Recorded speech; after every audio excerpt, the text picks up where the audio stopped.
Jó napot kívánok, mi az Ercegek Klubtól vagyunk. Jó napot, jó napot. Mit szeretnének? Hogy hívják? Ki?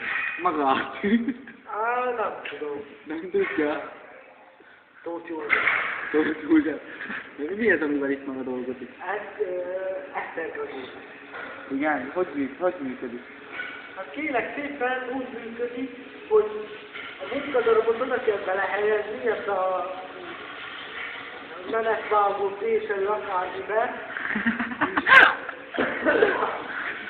Ottan azt vágja bele a menetet.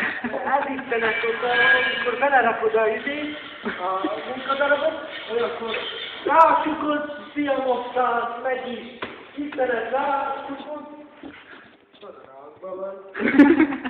És valahol be kell kapcsolni.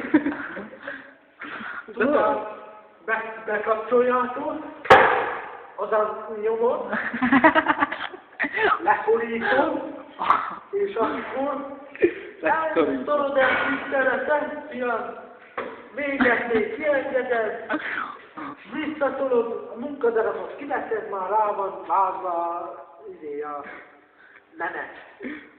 Amottan is látható egy ugyanilyen gép, csak az már most milyen?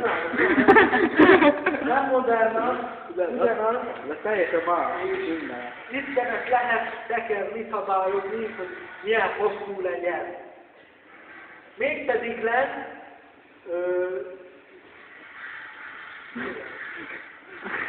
Isteneket nem is választani. Már sokan kérték tőlem, hogy már tudanék valamit, de hát nem akartam. Ezekkel lehet elmondani.